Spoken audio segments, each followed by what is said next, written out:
कान्हा, यहाँ आइए, हमारे पास बैठिए।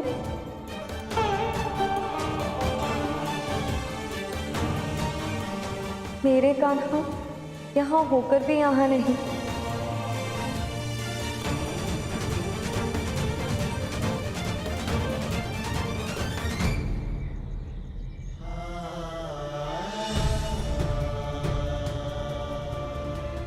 राधे,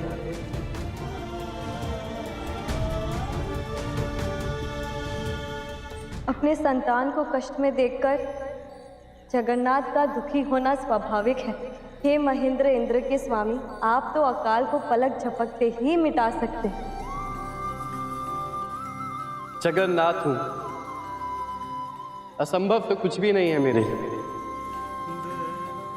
पर अपार शक्ति है तो अपार दायित्व भी है मेरे। तो जैसा चुनाव करता है वो मुझसे वही पाता है। पर ब्रिजवासियों के पास भी दो रास्ते, धर्म या अधर्म। अब उन्हें मेरी सहायता मिलेगी या नहीं, ये तो उनके चुनाव पर ही निर्भर करता है।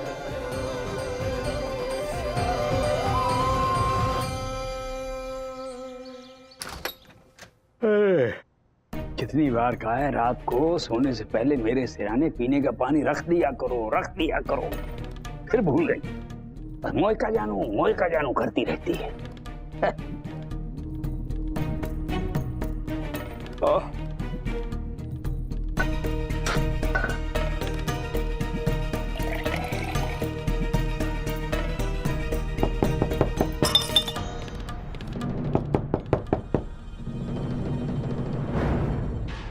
कौन आ गया इतनी रात को?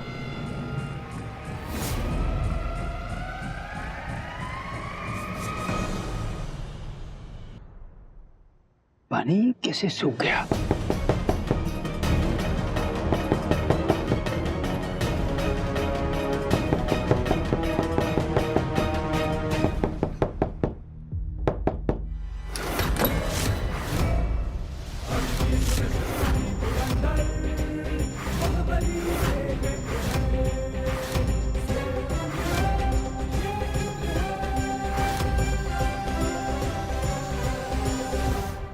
अतिथि इतनी रात को यहां कैसे? पूरे गांव में तुम ही सबसे समझदार आदमी लगे, तो सोचा कि तुमसे बात की जाए। ऐसी कौन सी बात है जो इतनी रात को करने चले आए? समझदार आदमी हो गया अंधर। इस लोटे से गिरे पानी की हालत देखो और समझो। गांव में अकाल पड़ने वाला है। मैं बस ये चाहता हूं कि तुम कुछ ऐसा करो जिससे आम के आम और गुठलियों के दाम दोनों तुम्हें मिल जाएं। बस तुम्हें इस बार गांव वालों को यह समझाना है कि उन्हें इंद्र देवता को दुगना चढ़ावा चढ़ाना होगा। मैं ऐसा क्यों करूं? वो भी तुम्हारे कहने पर? हाँ ज्ञानधर, मेरे कहने पर ही, क्योंकि लाभ ही नहीं होगा, दुगना लाभ होगा। क्योंकि मैं अपनी शक्तियों से अकाल को एक पल में ही मिटा सकता हूं।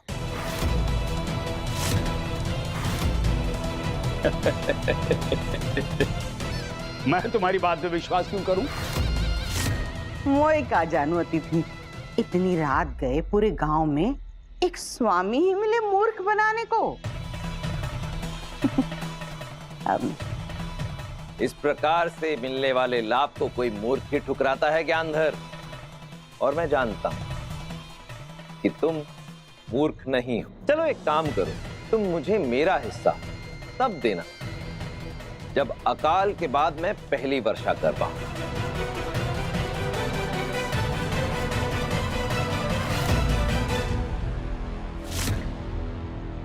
बस इतना स्मरण रहे ज्ञानधर, यदि कोई भी चूक हुई तो उसका परिणाम भुगतने के लिए तैयार रहना। क्योंकि मैं किसी भी भूल के लिए किसी को भी कभी क्षमा नहीं करता। शुभ रात्रि।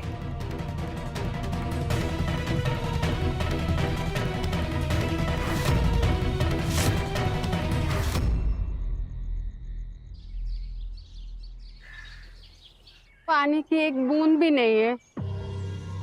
सूर्यदेव भी मानो जैसे अग्नि वर्षा कर रहे हैं। पानी नहीं है तो हम जिएंगे कैसे?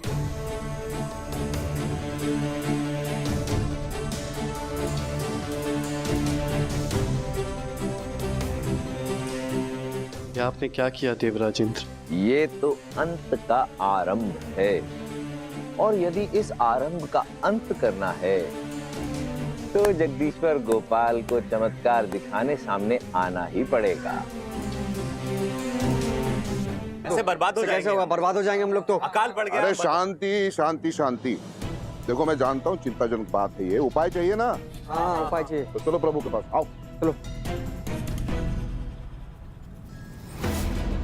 पशु पक्षियों की जान कैसे बचेगी? स्वामी जी सब कुछ तो दान में दे दिया, अब क्या है हमारे पास देने के लिए? ये सब इंद्रदेव के अपमान का फल है। जाओ जाकर सुनो उस सन्यासी का उपदेश। इस सब का दोषी वही है, वही।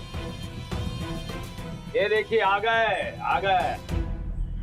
और जब तक ये सन्यासी इस गांव में डेरा जमाए बैठे रहेंगे, इस गांव पर पानी नहीं, इंद्रदेव का क्रोध बरसेगा, क्रोध। हाँ, ठीक कह रहे हैं स्वामी जी। सब सन्यासी का ही किया धरा है, वही दोषी है। जरूरत बदली मतलब निकला तो सबकी दृष्टि भी बदल गई और स्वर भी। अच्छी बातों के लिए सब मूक बन जाते हैं और बुरी बातों के लिए मूक भी शब्दों के तीर छोड़ने लगते। क्यों नहीं छोड़ेंगे तीर चरवाहे? क्यों नहीं छोड़ेंगे? दंड भुगत रहे हैं सब, पीड़ा में है। इस सन्यासी का क्या है? इसको क्या फर्क पड़ता है? इसके घर तो पानी का सोता बह रहा है। गोपाल के चमत्कार के बिना ये संभव नहीं। चमत्कार नहीं, ये धर्म और कर्म का परिणाम है। मैं उस हर एक के साथ हूं जो धर्म और कर्म का पालन करता है। ये आवाज ये कहां से आई?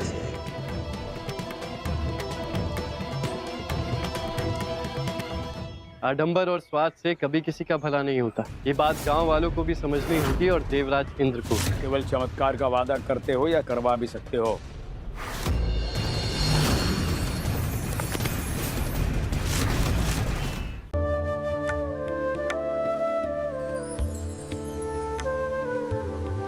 स्वामी जी छोड़िए ना सबको, आप ही बताइए, कोई तो उपाय होगा इस संकट से उबरने का।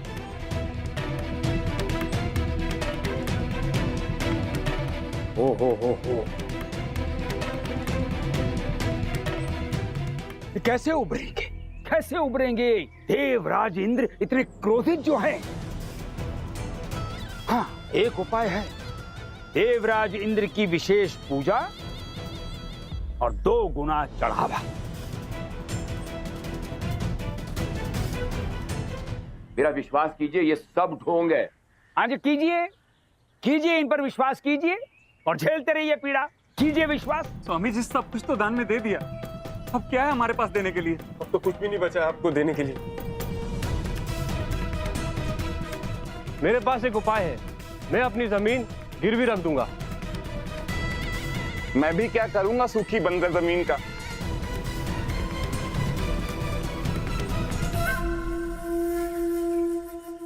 इतने बड़े साहूकार बने फिरते हो, सहायता करो।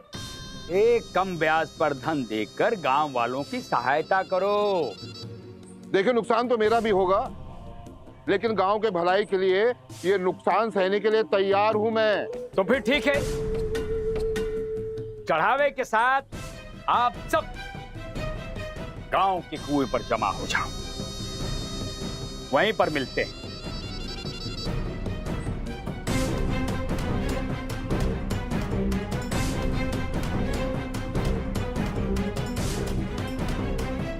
स्वामी, एक अनजान व्यक्ति पर विश्वास करके आप कोई गलती तो नहीं कर रहे हैं? अरे गलती कैसी भाग्यवान, अगर उसने बारिश करवा दी तो पूरे जीवन हम पर धन वर्षा होती रहेगी। और यदि वो वर्षा न करवा पाया, आपका दांव उल्टा नहीं पड़ जाएगा?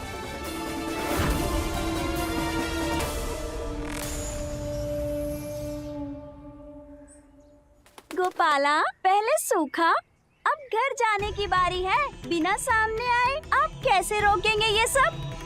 आडंबर और स्वार्थ से कभी किसी का भला नहीं होता। ये बात गांव वालों को भी समझनी होगी और देवराज इंद्र को भी।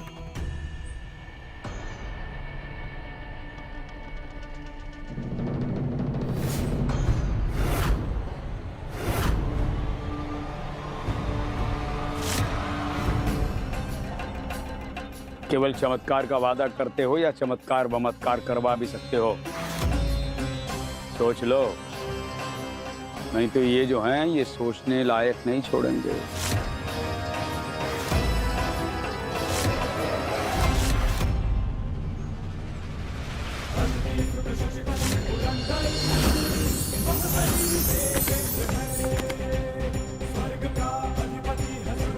सत्य कहा आपने महानुभाव, क्योंकि जब मैं चमत्कार दिखाऊंगा तो इनमें से कोई कुछ करने लायक नहीं बचेगा।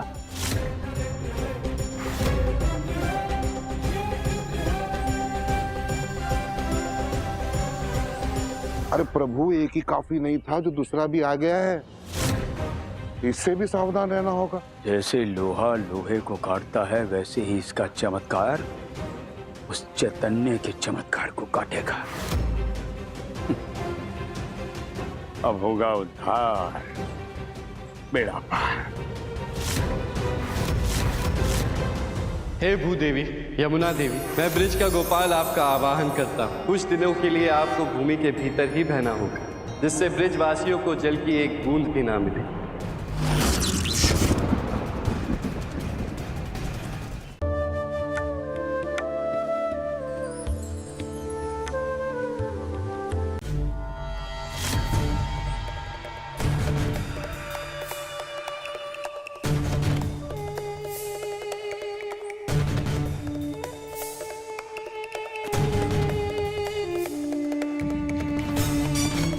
अब पूरा गांव हमारा होने से कोई नहीं रोक सकता गिन गिन कर। यदि मैं सामने आ सकता तो गांव वालों को देवराज इंद्र के कोप से बचा सकता था, किंतु ये संभव नहीं। कान्हा, मेरे प्राण बल्लभ नारायण, सबको शरण में लेने वाले, आप तो कुछ भी संभव कर सकते हैं। पर उससे पहले अच्छाई के फूल बुराई की रेत के नीचे ना दब जाएं।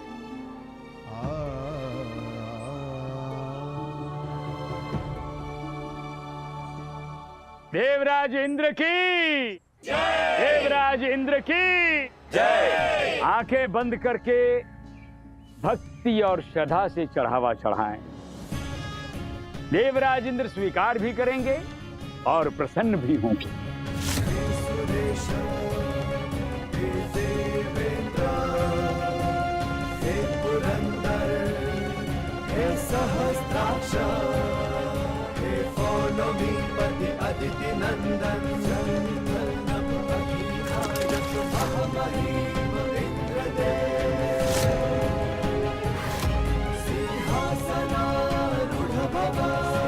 इस गांव में प्रभु श्री कृष्ण को तो नहीं पा सका, परंतु इन गांव वालों का विश्वास अवश्य पा लूंगा।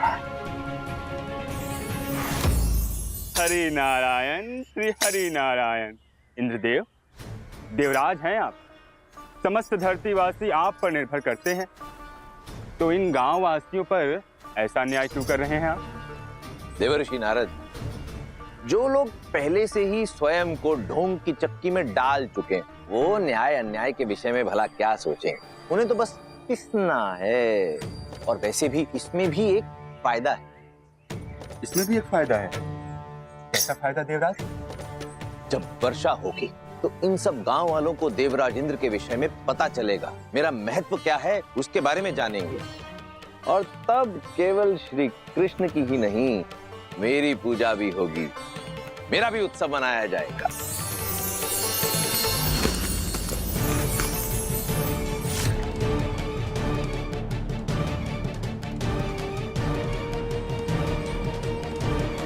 हरि नारायण, श्री हरि नारायण। अभी भी समय है इंद्रदेव, संभल जाएगी। कहीं मान और प्रतिष्ठा के फेर में आप वो भी न खो दें जो अभी आपके पास है, क्योंकि अति का तो कोई अंत नहीं।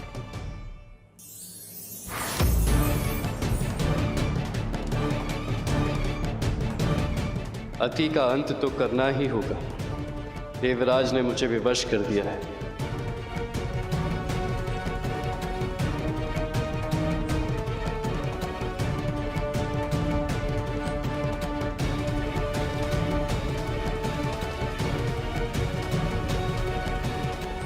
तो घुमड़ रहा है कान्हा के मन में।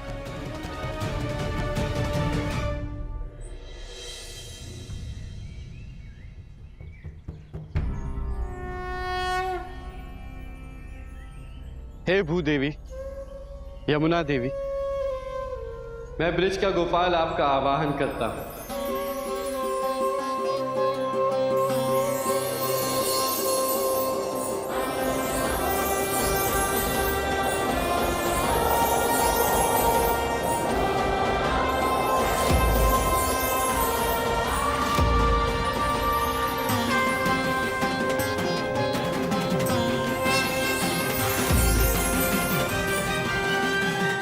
प्रणाम प्रभु।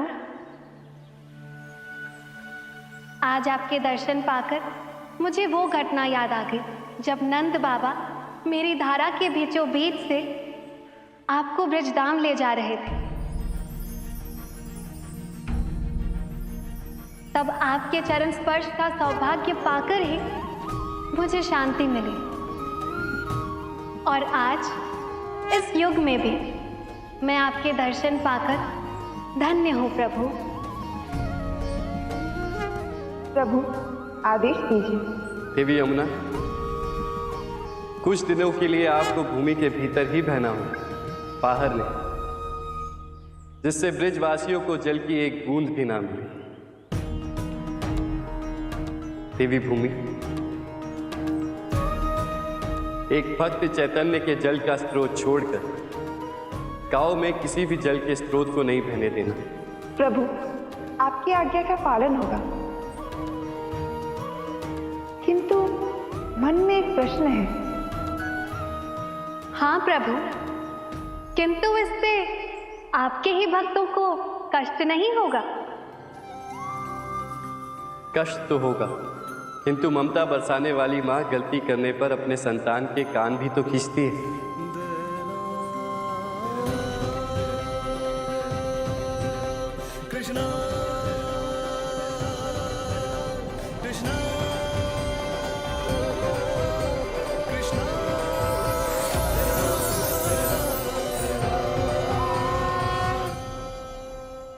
चलिए, पूजा संपन्न हुई, देवराज इंद्र प्रसन्न हुए। अब सूखी धरती फिर से तृप्त होगी, वर्षा भी होगी, उद्धार भी होगा और बेड़ा पार भी होगा।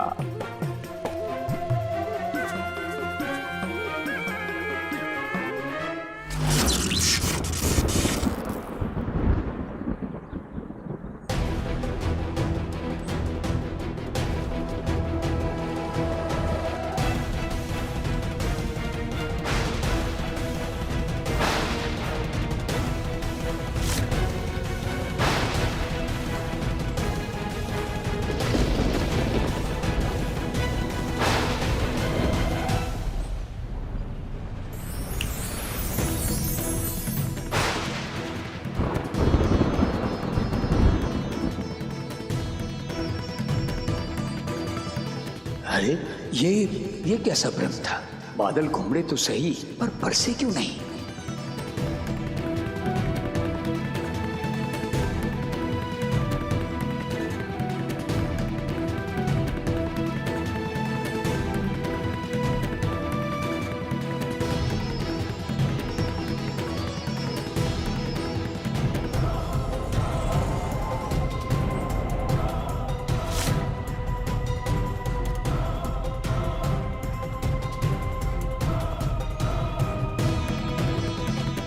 देवराज इंद्र, शक्तियां अपने अहंकार को संतुष्ट करने के लिए नहीं, जन कल्याण के लिए दी जाती है। और जो ऐसा नहीं करते उनकी शक्तियां व्यर्थ भी होती हैं और उनसे दूर भी चली जाती हैं। क्या हुआ मेरी शक्तियों को? ये काम क्यों नहीं कर रही? देवी यमुना, अब बारी आपकी है। पूजा तो हो गई स्वामी जी, पर बादल नहीं बरसे। मोह का जानो स्वामी, धोखा दे गया अनजान, कर गया बेजान। बेजान तो हम हो गए, खेत गया, घर गया, फिर भी इंद्रदेव खुश नहीं हुए। प्रभु, यदि गांव वालों का गुस्सा फटा तो यूं समझिए कि हम लोग गिनती भूल जाएंगे गिन गिन कर। अब एक ही उपाय है, इन सब के फूटे बाग का खड़ा फोड़ दो इस सन्यासी के माथे।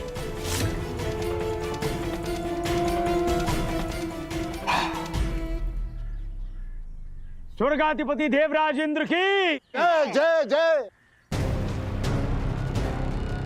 मिला मुझे देवराज इंद्र का संदेश मिला।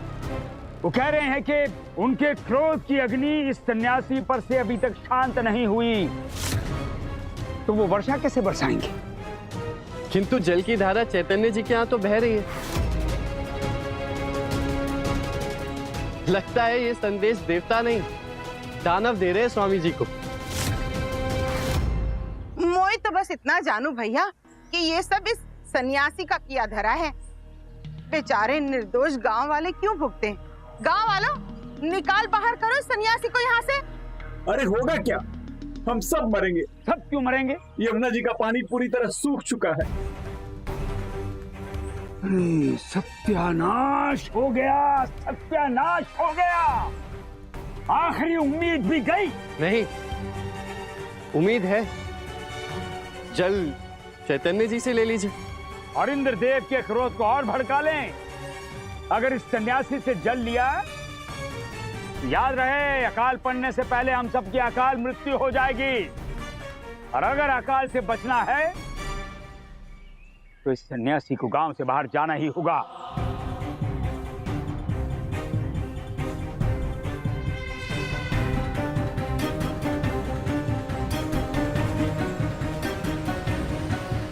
काठ की हांडी बार बार नहीं चढ़ती स्वामी जी।